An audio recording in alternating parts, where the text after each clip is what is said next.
welcome, folks, to the latest and the greatest here on the NA podcast. It's episode 7, and I'm tuning in. I'm Fi from the worst time zone in the world. That is Pacific Standard Time, but I got Paladin, who's in the best time zone in the world. That's Central Time, down in Texas. What's going on, Pally? The best time zone by a long shot. Oh my god, I get best of both worlds, Pacific and Eastern. Eastern. It's fantastic. I love it. Yeah, But life. we had a great little bit of a blast, right? I mean, we got some great little rivalries budding between like G2 and Vitality, maybe. Uh, I'm just excited to talk all about it because it's been very controversial talking about the formats and such, but also the teams. I feel like the teams also nobody really knows where to land on some of these guys. Yeah, we've had a lot of stuff going down this week, and I think already on your screen we'll go ahead and roll this because we got some time to kill here, and that is G2 and Vitality. Well, they debuted their lineups throughout the Blast groups, with Hooksy dropping a couple 3, 4, and 2 bombs out there, destroying his competition. But all things said, though, for these two teams, would you be happy with their debut? Of course, G2, they did end up qualifying for the finals over Vitality, but is Vitality, could they be happy with this? So what's your take? It's very weird that G2 is the one that's actually going through. We've already discussed the format, and I'm not gonna continue that argument here. But I think that Vitality was the better team between the two, and I think they should be really happy with what they showed. There was a huge firepower gap on Vitality previously, but this time around, you can definitely see there were situations where there'd be a rut if you looked at this team maybe 3 months ago, in terms of firepower and trying to get it brute force into a site here or there. But Spinks has just been an absolutely electric find for them. Obviously not a find. I'm sure they paid a shitload of money to get it, but still, he did absolutely Yeah. fantastic for them. And I think ZywOo also had this insane resurgence that they desperately needed. And then finally, I think you also had Magisk playing very, very well with that M4. Multi-kill after multi-kill. I think that core of fraggers really came together. Obviously, there are still cohesion issues, but with the team like Vitality, I think you can make an excuse for them saying that if they have enough firepower, you can kind of throw that other shit out the window. You can very easily get through your competition if you just frag out with some lapses in communication here or there. It's still possible. So as far as I'm concerned, I think Vitality I'm pretty high on in comparison to G2. We'll get into that a little bit. But let's just talk about Vitality as of right now. Yeah, I mean, I like what I saw from Vitality, and I feel like just again, I mean, it's Blast. I think we definitely got a Blast format moment, because I think this team definitely deserved to make it through. In some cases, I think they had. If I'm Vitality, sure, you're gonna have to play through the showdown, but you looked like a cohesive unit. While G2 were all over the fucking place. I mean, everything that we were talking about G2 prior to them even starting to play officials kind of reared its ugly head. People already knew that Hooksy was not a good fracker. And I mean, the memes. Oh, magnifique. Great memes, great content coming out from that guy. Is it the content that you want? Is that trophy lifting content? Well, look, you just, I said it last episode, you just gotta produce the bare minimum, and well, you can go 3-16 and beat your opponent 16-7 on Dust 2. That was against Big Clan, by the way. That was Hooksy's scoreline in a 16-7 win. When it comes to the biggest games, I mean, I'm sure he had a couple important rounds here or there. That's always going to happen. But it's not a good-looking trend. But you know what? They qualified to the fall final, so who am I to say anything? Let's move this one along, though, Pally. Before we actually do move on, I just wanted to mention a couple silver linings. The core of Nico, Monesi, and Hunter actually looked really good. Sure. And the reason why they did qualify was because they actually showed up and took care of Hooksy's problems as well. And also, I'd like to think that maybe the fragging can at least go up by the bare minimum. Again, we just need like 10, 15 frags. I'll take a 0.85 rating. I'll take a 0.85 rating. Let's go. Even that's enough. I'm not even asking for a 1.0 rating. I'm not even asking for the average, damn it. Yeah. I still think there is enough situations where they can maybe get it over the line because of the core that they have. However, this team is built to win championships, and I still think they're far from that. And for that reason, I think both of us are still down on this team. But yeah, let's keep going, talking about actual championship contending teams. As of right now, FaZe, they actually bled. They stumbled here in the fall finals. They do actually qualify for the fall finals in Copenhagen, but it took them a little bit of a later labored affair. On the other side of things, Na'Vi, do they deserve their #1 spot in their rankings? Yeah, there's a lot of, I mean, well, with FaZe stumbling, I think you kind of just have to have it handed over to Na'Vi. FaZe, I believe, started off this tournament with the, well, I mean, fine. They went through their groups pretty fine. They came second. They lost a BO1 to Heroic. Okay, no big deal. Then they lose a BO3 to OG. No one was expecting that. Not us. Maybe people in OG weren't even expecting it. I don't even know. But at that rate, I wasn't awake to watch that game, unfortunately. But I woke up to this absolute shock.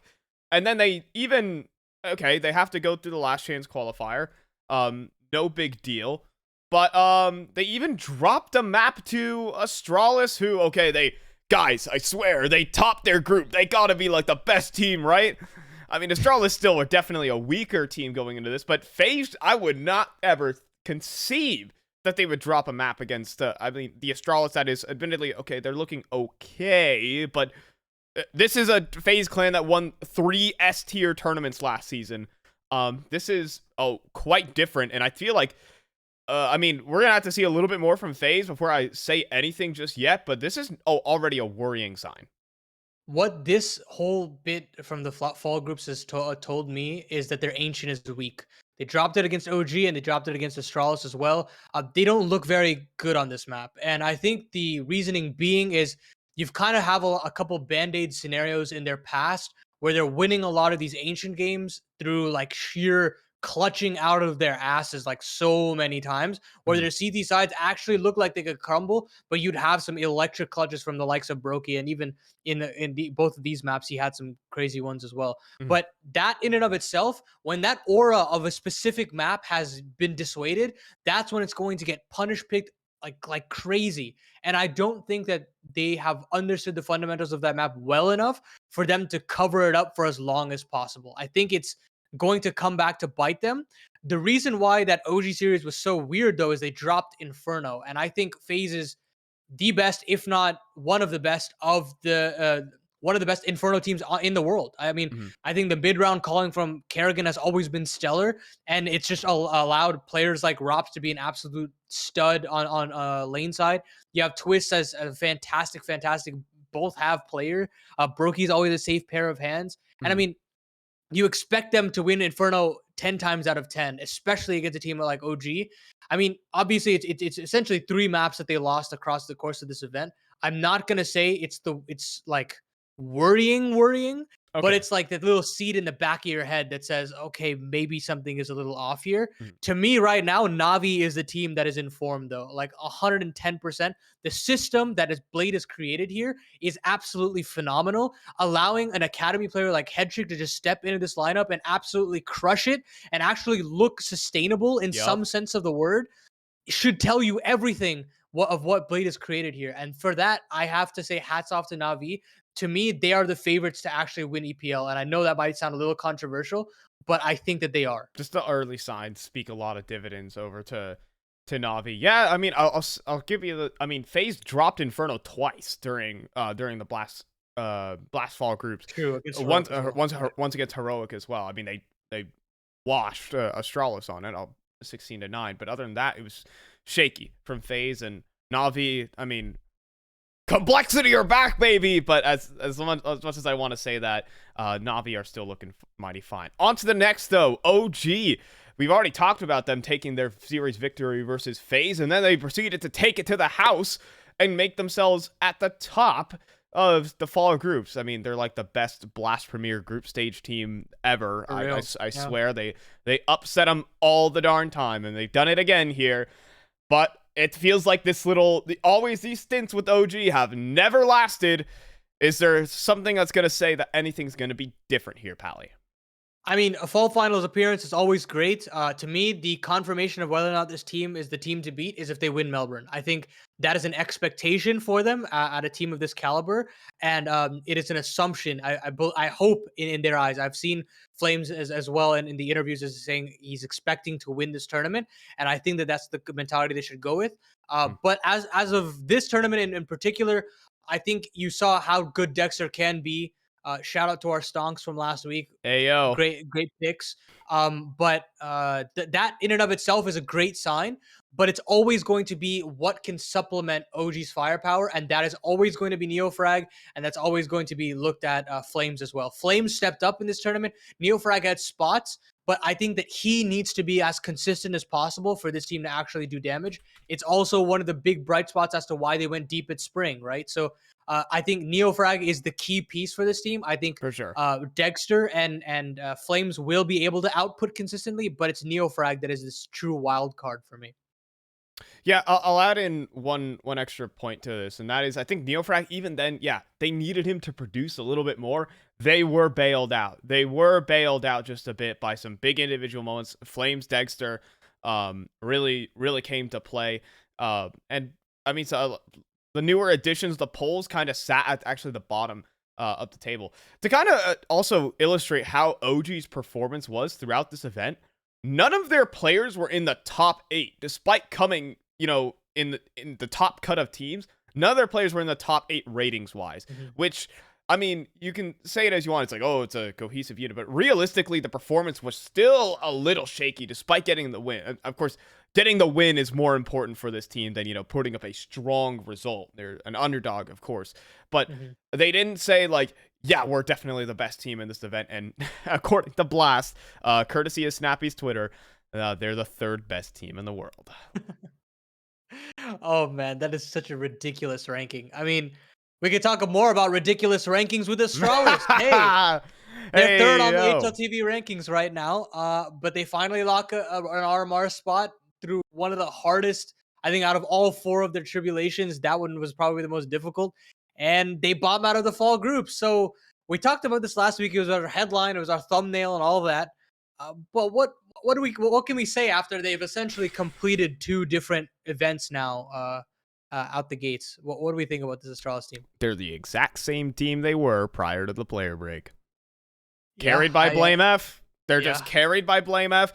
The time that they do win, they require a config pop-off or someone to a Farley life game, and they didn't get that out of them during this fall groups. I believe Blame F was the highest rated player, or at least one of the highest rated players of the fall groups. I might be incorrect about that.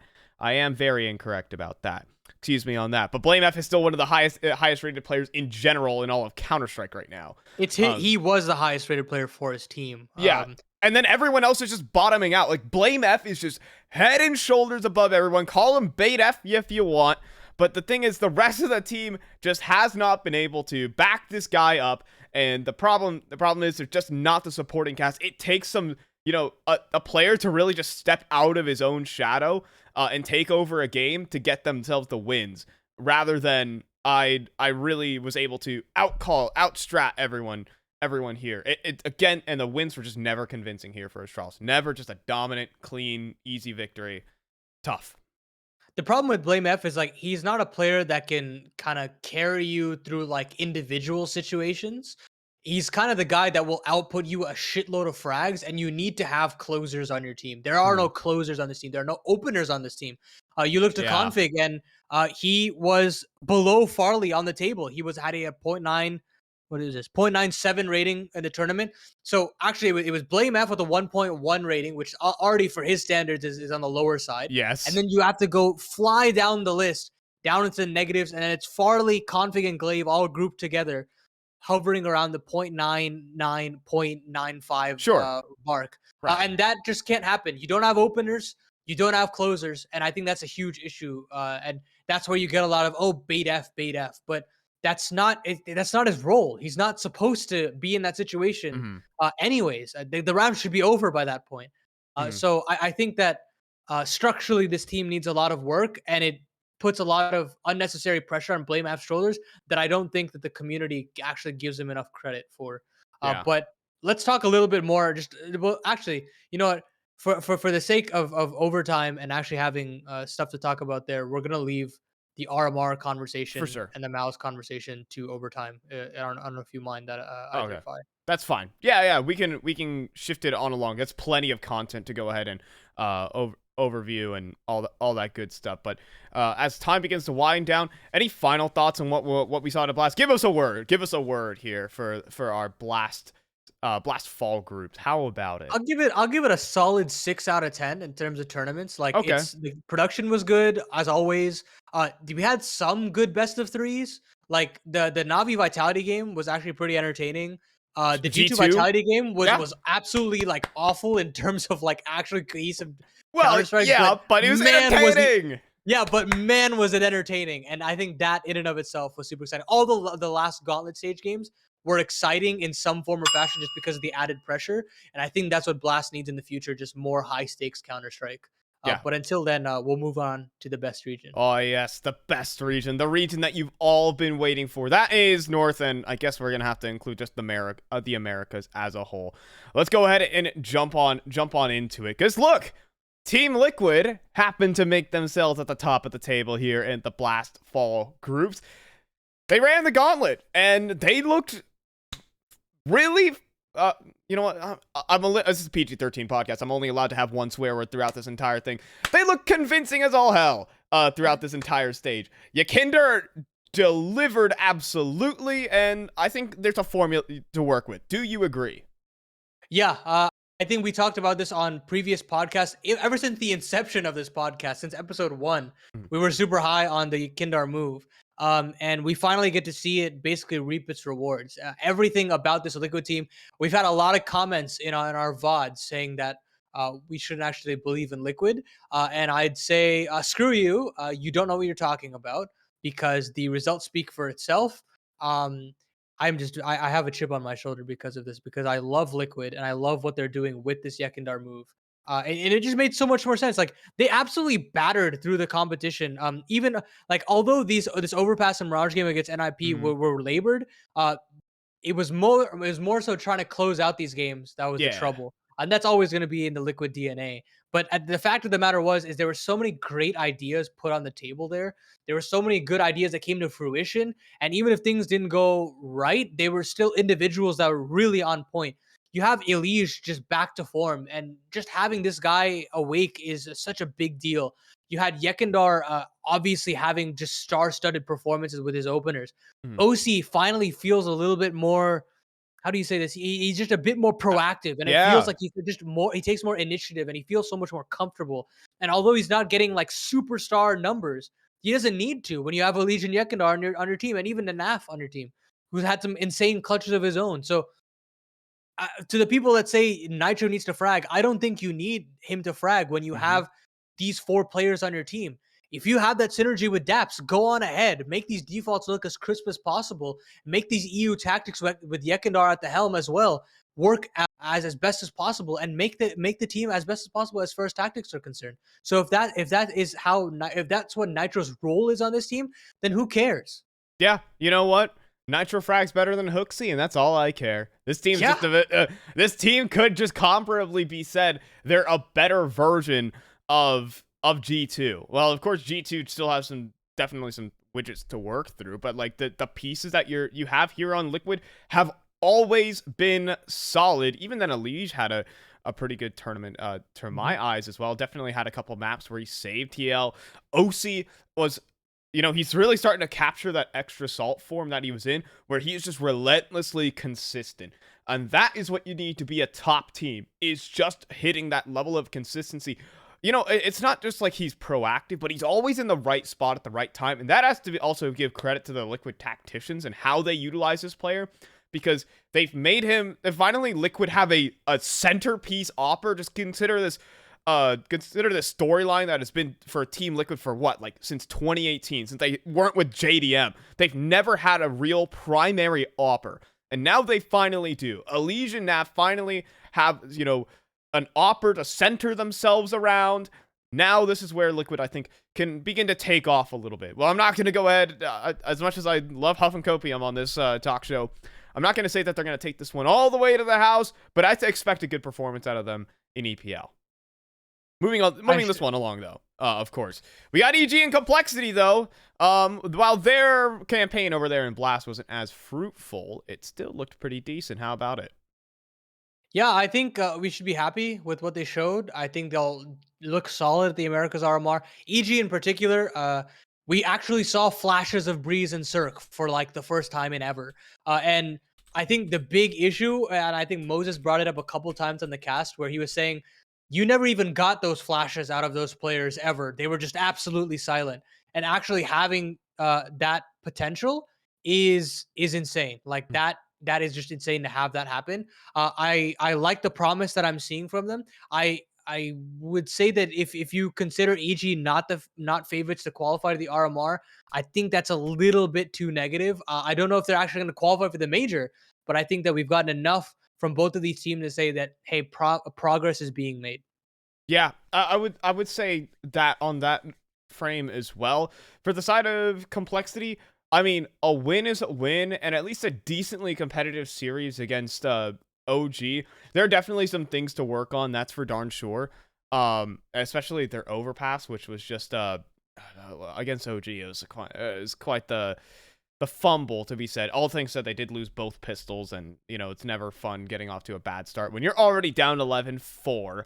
But I mean, they ran close maps on Ancient, which is probably OG's best map in the pool. So even then, there's not a whole lot to take about, or whole negative things to take out. There is one thing, though, for EG, and get this, Paladin. They won a map at Blast. So, you know what? It only took like 700 days. Yeah, was that actually the stat? No way. But it was something. I think it was like 400 days, and it was an insane triple-digit number. But yeah, it felt like just an eon since we actually had something positive to say about EG. So yeah, but I mean, it was a good map, but there's always this caveat that I've kind of heard around, and that is teams at Blast weren't really trying. Is the thing. Like it's a qualifier. It's not really the main stage. EPL is where it's really going to matter, and this is where we're really going to have to care about EG. We'll talk about our EPL stuff a little bit later, but that the talk about, teams not trying, do we take it seriously? Yeah, I think at the very least, it shows that there's still guts in EG, and I think that motivation is something that is desperately needed on the team. Energy is desperately needed. Hex brought that in spades, but we've got a lot of different teams to also talk about. We got to talk about the final SA qualifiers just being done, and Fluxo and Case have both missed it after coming so close in all of the qualifiers. Both of these guys will be missing out. This is what Steel, VSM, Phelps, a lot of pedigreed players in this region just missing out. How do we actually feel about this? What I will say to this is, first of all, tragic that Fluxo didn't make it, because bummer, yeah, because they have proven themselves quickly to be at least a top 4 team in South America. Just having to get upset by a couple of smaller SA teams is really literally just costing them their major. That's all it really was. Shout out to Audic, though. They're a pretty solid team out there. I think they definitely. You'll hear this Audic name be thrown around. Maybe you'll see them at an international event in these next 6 months. They're a great team. But it's also just a testament to the quality and the high caliber nature of what South American CS is. There's a bunch of names that I think for the average viewer you have never seen before in this South American scene. But these names are quickly going to be earning themselves international spots. It just shows how competitive this region is going to be. And maybe they might become a major region pretty darn soon. Of course, they still have yet to really put the top of the top team, but boy, do they have an incredible amount of international contenders. So, seeing this, is it a bad sign for Fluxo? Absolutely not, or Case for that matter, because they are in a very competitive space. It's just a testament to what South America is right now. Honestly, we can combine this with our next topic as well. Like we were talking about the CCT SA that just concluded, where Pain were absolutely stomping. And they were thrown aside by Fluxo. So it just feels like the depth of talent is already super, super deep, with all of these youngsters dethroning major finalists. and very like contending individuals from this region. Like the old guard is slowly starting to erode away, Mhm. and we're getting just full 5-man units that have nothing to do with LG and Immortals And anymore. majors, right? So Right, right. And that in and of itself is a huge deal. It's just a huge deal that we're getting a new guard that goes beyond Furia as well. So I mean, even though Payne wasn't able to convert that SA first SA series, mhm. it's still such a testament to how deep this region is. Each of those CCT series are going to be very competitive. Every international appearance, every international qualifier is going to be competitive. Imperial's got to really watch their backs as well. As soon Oh as they yeah. get into these Oh close boy. qualifiers, they are going to get their shit rocked. I'm telling you, by some of these teams. I have full expectations that if there are some best of threes here, they veto properly, it's going to be very difficult for them to win. And they're going to have to be on their A game in terms of meta. I have a lot of questions about Imperial and what they're going to have to do at the actual America's RMR, because all of Oh, these teams are Stockholm will coming. be really interesting. All of these teams are coming for their scalp. What you have like a Mhm. zeros, you have 0-0 Nation, 9Z Pain. I mean, what else? Oh, Plano is in there. MIBR. Like, boy, is this a packed lunch table, and not everyone gets to sit at it for the major. And also with the FNX news of him turning into a coach or something like that. Weird as shit. But he's a content creator too. He's a Never coach. before The seen. whole team is a content creator. That's what I'm saying. That's what I'm saying. We'll probably hit more of the RMR stuff later down in the overtime segment, Paladin. I think we're gonna go ahead and move to everyone's favorite segment, though. Is tell me what this segment is, Paladin. NA or EU? There you go, folks. It's your favorite. It's my favorite segment. It's Paladin's for sure. Welcome to NA or EU, where we go ahead and pick. Well, we read off a headline and pick whether it's NA or EU. They don't mean anything, positive or derogatory or, they're just NA or EU. Don't take it any other way. Either way, let's go ahead and jump in. First headline, Hades finding a new home for himself. NA or EU? Dude, this one was so weird when I read it because I really love Anarchist. I think he's a fantastic AWP player for Finest. It's a huge source of their firepower. When he isn't fragging, it's really hard for Finest to actually get stuck into these games. Mm-hmm. But I will say they're a pretty team play oriented team, I Yeah. guess. And I think that Hades has already gained a ton of experience. Getting to play with Twist, who also has a lot of experience, you kind of gain that. You get an extra amount of clutch factor that I don't think this team had. I think that was sorely lacking in their RMR campaigns, Right. where you could have they had a lot of close eliminations, and if they were able to have just a little bit of clutch power that I think Hades can bring, I think they'd be a much better team. So honestly, for that reason alone, I'm gonna go with EU. It's gonna find a good home for Hades, and it's going to benefit Finest as well. I had a lot of faith in Anarchis as an opper, to be honest, for this Finest team. I haven't really seen to what his numbers have looked like as of late and necessarily his performances, but I've always thought of him as a very good opper. There's been some like rumors thrown around that he wasn't really a fantastic player to play with. All things said, or a little bit of a baity opper, to be honest. Hades kind of fits the same deal, but at the same time, he's willing to make plays in low man situations. That's what I like about Hades. He's a lot more of a clutch opper than one that's going for crazy openers. I think Hades just has a solid opping style. So while Anarchis is a good opper, individually speaking, I'll stick with EU here and say, this Hades pickup pretty good. Is it going to propel Finest to the next level? I would say more unlikely than not. Is that qualified in English? Either way, let's get down to the next headline. Yeah, I mean, we got to talk about all the RMR roundup. We do it quite often on this podcast because there's just so many games.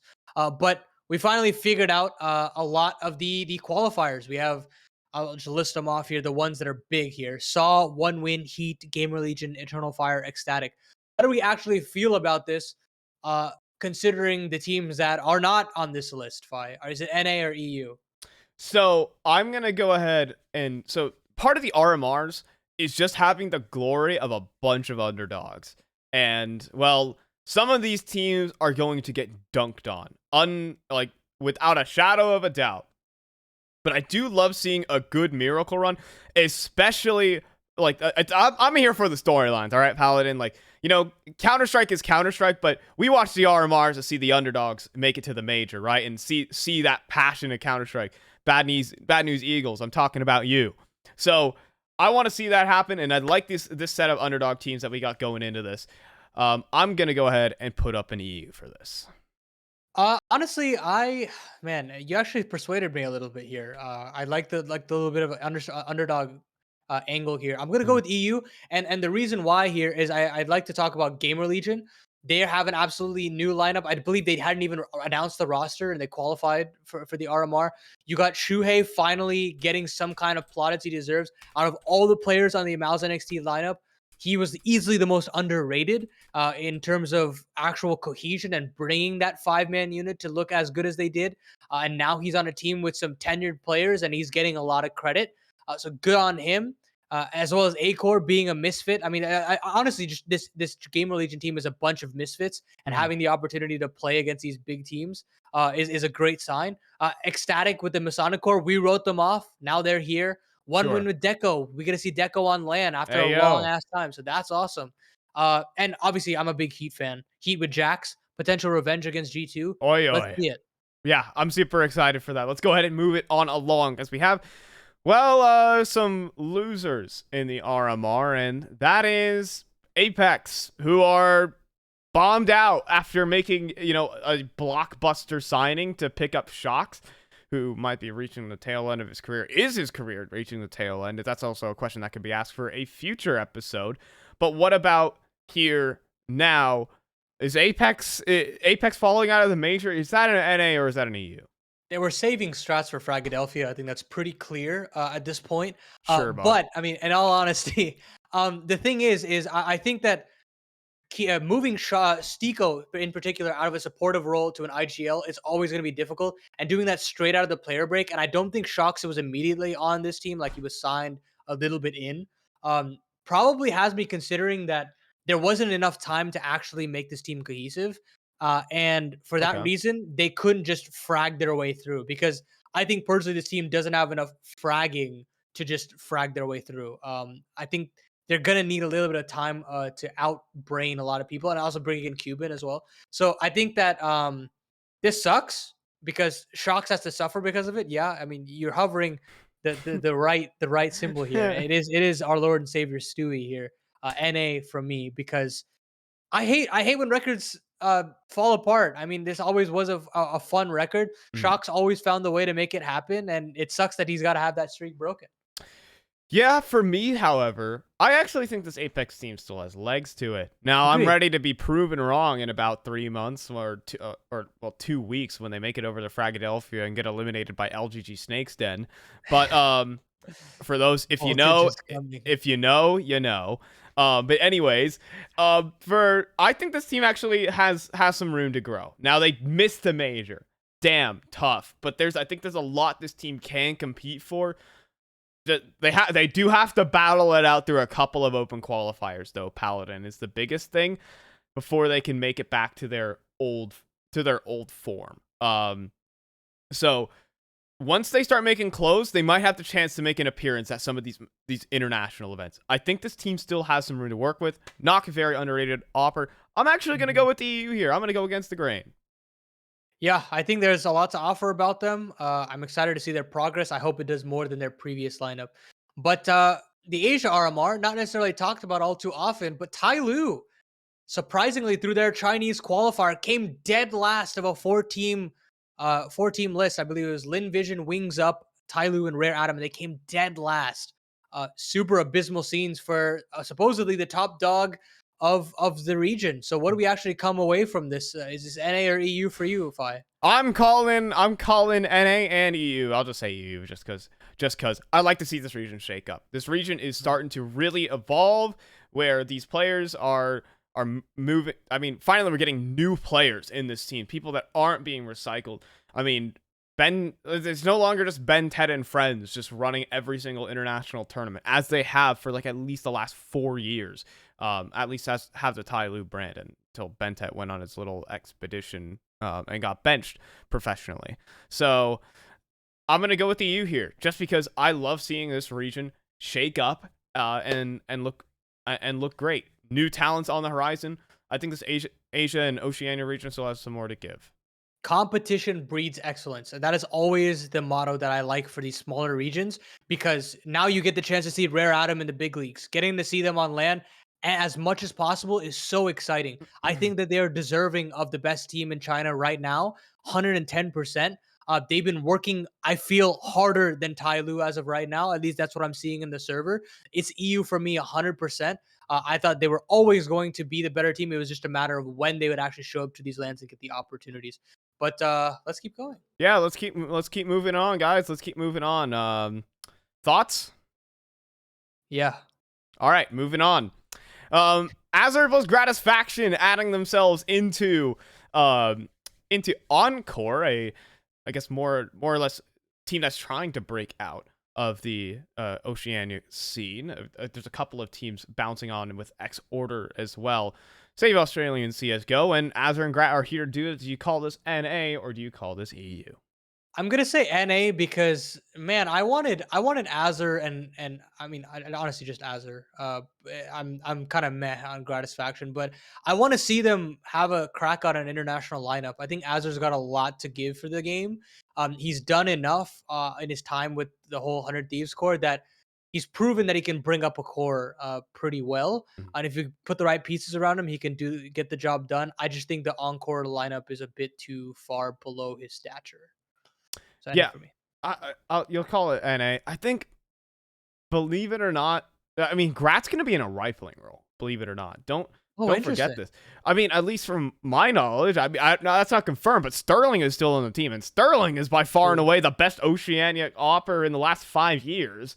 So, I mean, Grat's fine, but I mean, I would trust Sterling with the op over Grat. Grat's rifling, to be honest, was actually kind of improving, but look, I'm working with like 2021 metrics here. That's, believe it or not, it's almost been a year since they were benched from Extremum. It's been actually that long, which is crazy to think about. But yeah, I mean, Grat's rifling was looking moderately better. Azer's still a fine player. They're gonna need to do some robbery at these international tournaments. Melbourne is coming up. Is Encore playing at Melbourne? Encore They are is not. actually not at the tournament. They are. It's Order and I believe Vertex.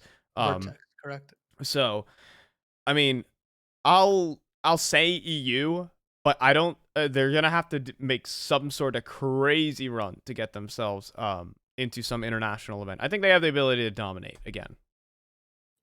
Definitely. I mean, we've hit the timer here, and our last topic is talking about event saturation. I think we're gonna hit that though. Yeah, but we're basically gonna hit that at the beginning of Through the Looking Glass because we got to talk about EPL, and with EPL comes the conversation of we have just finished Blast Fall groups on Sunday, and it is now going to be 2 days, essentially complete travel days for some of these last chance teams. Yeah. And they're going to have to be playing from Malta on Wednesday. The teams that I'm looking at in this situation is in particular Vitality and NIP. What the hell's going on? Yeah, I mean, even then, I just want to kind of like dive into this, and just people are playing matches 3 days after they just played a major tournament. Now, admittedly, I would say that teams have been preparing more for ESL Pro League than they have for Blast. I think generally teams value EPL a little bit more than the Blast groups, not the finals. We're talking the groups here. So maybe they're still going to be prepped and ready for this, but for the viewer here, on this. How are we supposed to like frame all that? It just doesn't feel right when you're going from watching one major event and then walking into yet another in the span of 3 days. Makes it feel Counter-Strike feel so bland. To me, I think it's mostly because, one, we've lost these big tournament organizers that were also working events alongside the ESLs and Blast, and I hope that they would come back.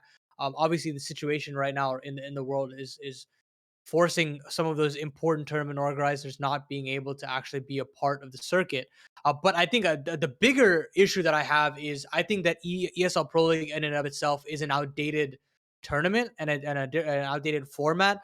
I don't think that we should be having month-long tournaments anymore. I think that it reduces, one, the open circuit of just Counter-Strike organizers, and it also just limits the number of tournaments that we're gonna get from this month. Like in September, it's only ESL Pro League. That is all we get for the month of September, and this is the big hurrah for Pro CS. And basically, it's kind of like sludging through the mud for essentially like all of these group stages, and then we finally get playoffs, and playoffs will be a long arduous task in and of itself. So to me, it's like I think this tournament is too bland for me to care.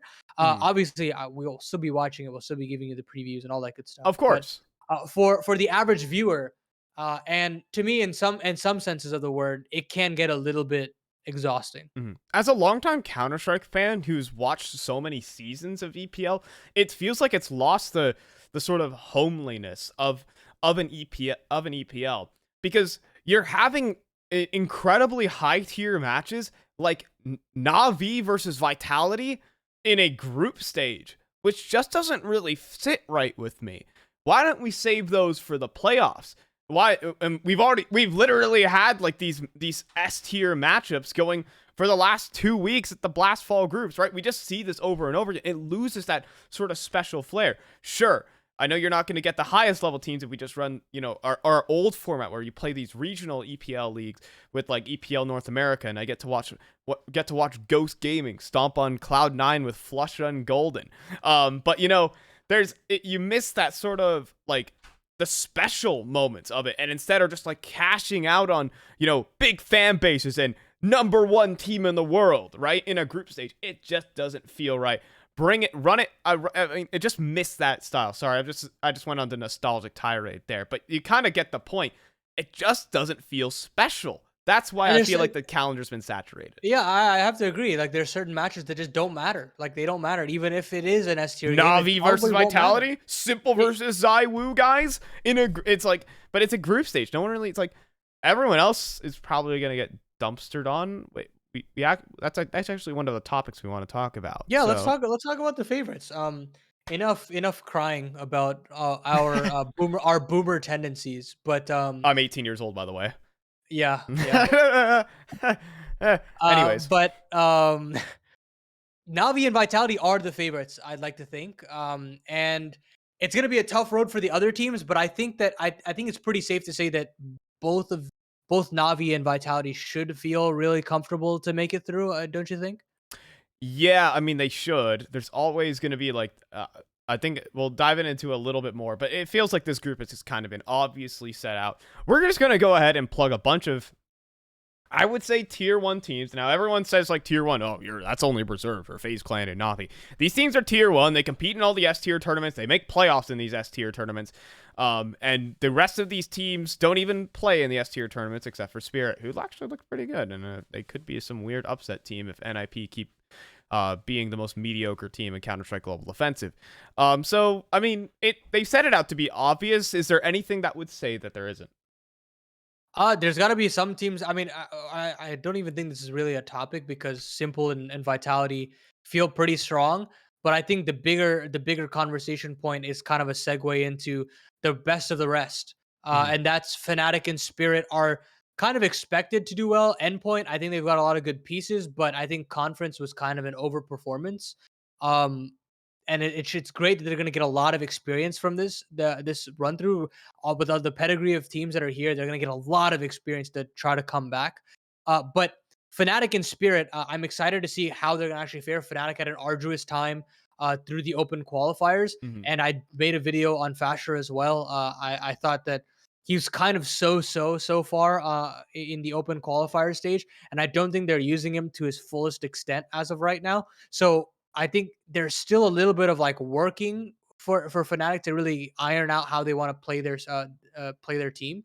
But I think Spirit to me is the obvious Yeah. spoiler team in this entire group. They always have been, and I think they will be. Patsy is still an absolute stud, fearless as ever. I think why am I saying Dexter? Dexter's gone. Oh Damn boy, it. wonderful, baby. But Wonderful has still done a serviceable amount of jobs to at least allow the more aggressive riflers of Patsy and I'm forgetting his name. Why am I forgetting his name? Patsy and Siren. Yes, that was the Yes. other person I was looking for. Patsy and Siren obviously doing work for this team that allows Wonderful to be a passive opper in and of itself. So I think Spirit will be a team that could potentially Mhm. play spoiler, and that we could have some weird tiebreaker bullshit that always happens at the last day, Yep. and they make their way through.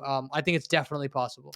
I think for the one part, Spirit have always been known throughout, even throughout the pro scene. I've heard this from Innershine, FaZe's analysts, and this team puts in the work, and they've had a Yeah, lot of time to bide for this event. Like a lot. 100%. I don't think they took many breaks during the player break. I'm gonna be honest. This team grinds, and so they are definitely the upset team.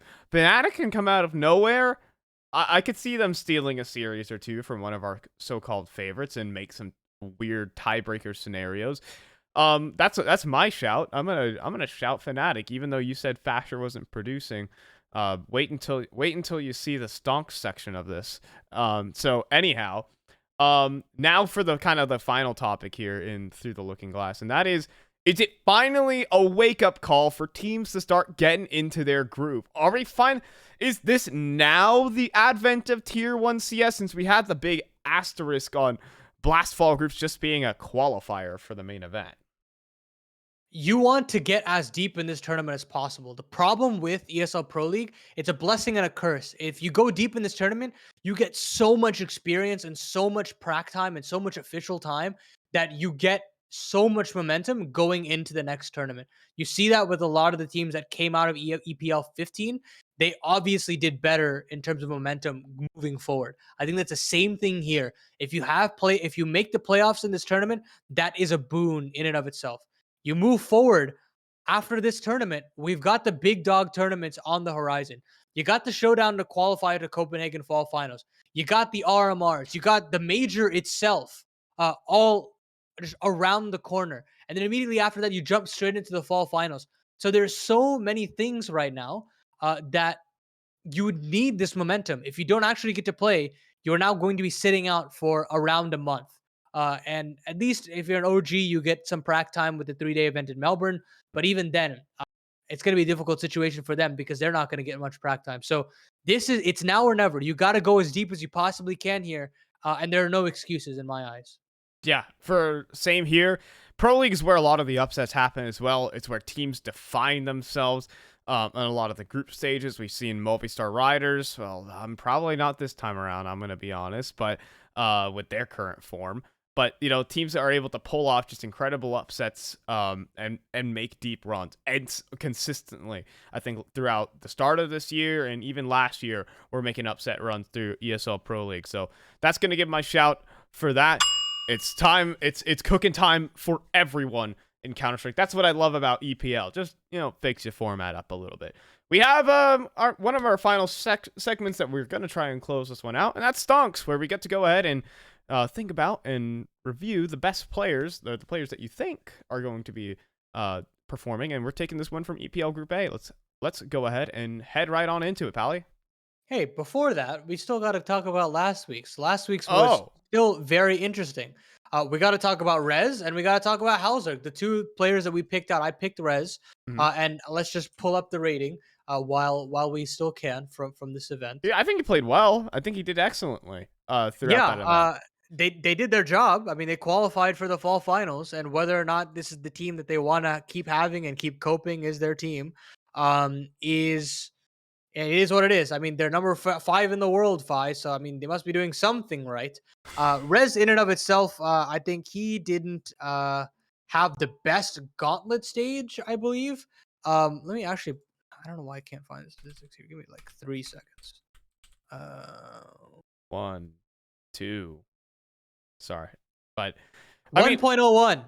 There you go. That is average as hell. But they got the job done. It's classic NIP mediocrity, but at the same time, I think, like, generally said NIP, I mean, they performed okay. Like, they definitely just performed the bare minimum.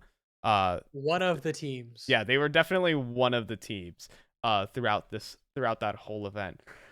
But now, I mean, okay, I'm not even going to talk about Hauser. I'm going to be honest here, Paladin. I just wanted to put you on blast. Let's be real.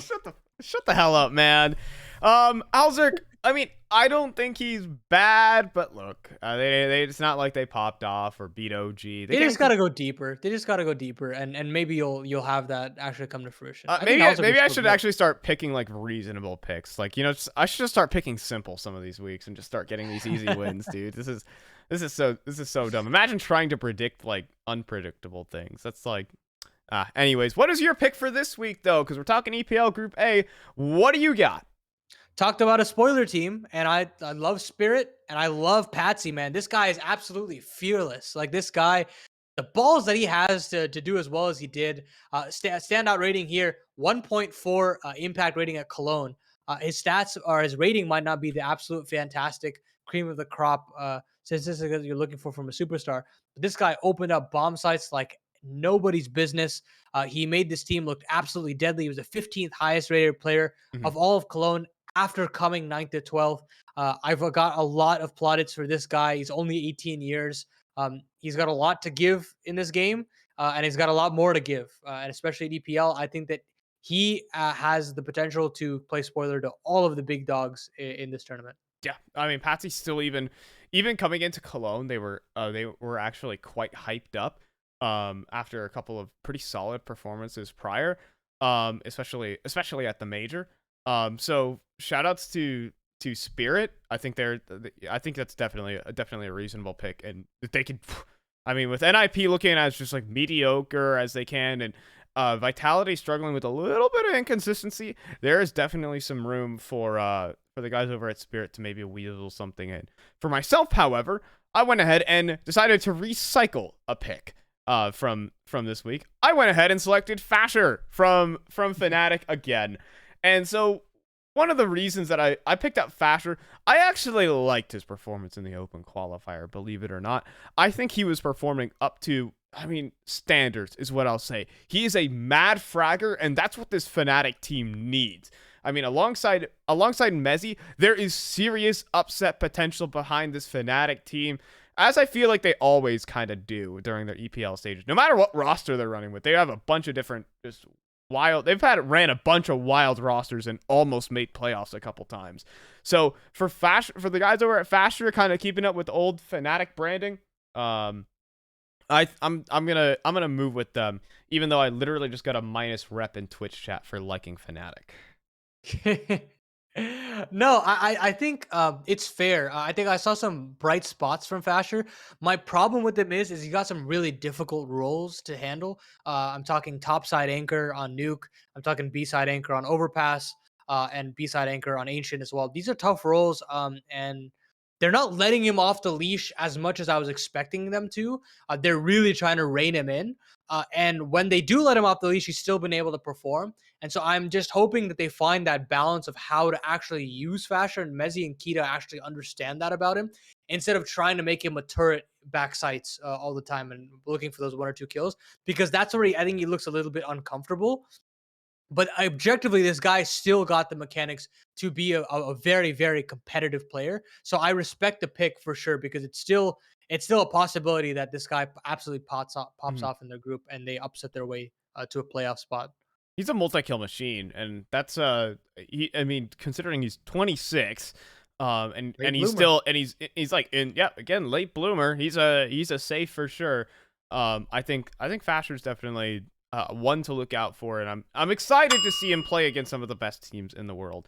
But that's gonna do it for the stonk segment of this one. We'll see how catastrophically they fail on next week's episode for sure. We're gonna go ahead and head into overtime, where if if you're missing out on what we did miss out, well, don't worry. We have a segment just for you. So hitting on a couple of things. MOUZ adding in xertion. What are we thinking about here? So Cyclone, I think, is like a dictator at this point, where he just like picks and chooses whoever the hell he wants, and he Justice just for Bymas. Justice for get out, Bymas. get out. Yeah, dude, this guy's been grinding really hard. I think I listened to a podcast with Yanko on, and he was saying that like you basically removed a young player for another young player. It's not inherently like you're going to lose any time for either one of those players. So I would have thought that maybe they should just run with this lineup through the RMRs, and if they don't make Rio, hey, big whoop. You weren't necessarily expected to make it anyways. But look, I think that you're kind of shooting yourselves in the foot by bringing in xertion this early, and it shows to me that they don't have the belief that they could replicate their form at Cologne. And it feels like an inadvertent way of saying, yeah, that was a fluke. We're not going to do that again. And that, I think, sucks to from a MOUZ fan perspective. I don't know how many of you are out there, but I'm sure there's some of Dang! them that Wow! Wow! I'll say it. I'll say it, man. What if I But was a MOUZ fan? Huh? What do you? pause. Okay, I'm not, but continue. There it is. I mean, I think that it's just a bummer if you're a fan of MOUZ to like look at this organization that's kind of like waffling around with the power picks that they have from NXT, and I don't think they're utilizing it in the right way. Yeah, I mean, I'm not gonna say a crazy amount, but yeah, I think the Yanko statement that you just mentioned is like they're adding a young player for young player. What I mean, admittedly, this young player that they're adding has a moderately higher headshot percentage than than the other young player. That's all It's I'm an gonna say. upgrade. It's an upgrade with a caveat, I Yeah, think. I think I just hate to see Bymas go. Like, where is he gonna land himself as a team? I think I mean, it's not like he was a superstar is the thing, and I think the biggest problem right now with MOUZ is they're really just carried on the back of Frozen and sometimes a good Torji game. So I don't know. I'm just gonna leave it out there. How about we talk about some of the before we're checking out of here, because we gotta we're running close to time. We got about 4 to 5 minutes of runtime left. The Fallen of the RMR.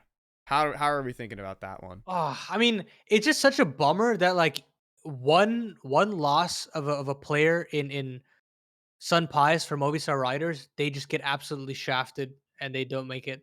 That sucks. That just it's such a brutal thing. It doesn't matter what you think about the Martinez's move. The core of this team still put in work to get to this point. And especially in the HLTV rankings, they still did well at Valencia. They still did well at Cologne. They should deserve at least some credit and a chance to prove themselves with this new find. I think that's a huge bummer. And I think the bigger bummer to me is Entropic missing out, because Mir was supposed to be an upgrade for this team, Yeah. and they haven't seen the light of day of a S tier tournament since. It's No. just brutal. They've just been getting slapped in open or closed qualifiers where, like, well, it seems like Sprout. It feels like there's like been this rivalry in closed qualifiers between Sprout and Entropic all the darn time. But now Entropic just couldn't even really put up a finger to Sprout, who were just playing with. I've said it before, and I'll swear for the second time on this podcast. That lineup fucks. I mean, they're kind of losing that little war in these close qualifiers. I think they made it to Melbourne, however. They won over them in Melbourne. That was in their previous lineup though. So I don't think it's right all with that. Lackey. So it's like no, Sprout's previous lineup. Right. Excuse me. Yes, yeah. yes. And Lackey's laughing to the bank as he is just qualified with Aurora. So I mean, I've never seen an incredible fall off, but I'm gonna go back to the Riders for a moment. I've never seen a fall off to that caliber that the Riders just had, from being a semi-finalist and a top 10 team in the world, for that matter, to barely making HLTV. And I actually went through and looked back at the stats for Martinez. It wasn't bad. Like, his stats were middling, but his stats were middling against tier Mariana Trench teams in EU is the thing. They were losing to like some Norwegian mix team, basically. They were second seed. They had the easiest route. Yeah. There's kind of no two ways around it, you know? I know. And I mean, fucking Smooya qualified over them. So what can I say about this? Look, I'm happy Fear actually gets an opportunity to play in the big leagues. That guy is an absolute champ. I've loved seeing him actually, like, getting to hear his comms over time just develop with his benched heroes roster to get just more and more like just clean. It is a super cool thing to see, because now this Navi Jr. is just like, they're licking their lips, man. That buyout just getting pumped up and up, you know? I think another bummer was CPH Flames. that roster Oh, they seemed didn't pretty decent I forgot to about that. qualify. Yeah, Yeah, they I didn't felt like I was qual. scrolling through, but that just a bummer. You got this brand new, fresh lineup, and you're not able to do anything with it. Yeah, that's just I a had sucky some situation. in the back of my head, I'm like, "Oh, yeah, they're already through." Like, they're already Yeah, yeah, right. yeah, Yeah, you right? expected them to make it through, but they didn't. That is weird. I had some hype behind that lineup. Let me actually pull up. I believe it's consisting of, like, Basso, yeah, it was not Basso, excuse me, Borup. Borup, Rawls, TMB, Bird from Sky, and Regali. And I'm like, that's a pretty good looking team if you ask me. But I don't know. We're running down to the end of the show here. What last topics were we looking at? What SA RMR? Should Smooya return back to the Movistar Riders? Should Big Adam again? Give us your thoughts with the last 15 seconds we got. I think SA is looking really, really good right now. I think NA is gonna have their hands full at the RMR. I think we're gonna have another situation where SA teams are the majority to make it through. It's a sucky situation, but it is what it is. And I hope Godspeed to all the NA teams that qualify. I hope we can get a good crop at the major. Well, folks, that's going to do it here for the NA podcast episode 7 with Fi and Paladin. We got to talk about all the good stuff, the RMRs, Blast, and now with EPL coming up, the content stream will not be stopping, folks. So tune in for next week. We'll be back in and around, and we'll be casting some more stuff, I believe, for myself. I will be prepping for Philadelphia 17. That will be some more in the works. That wasn't officially announced yet, but if you guys are watching, you guys are watching. That's all I'm going to say.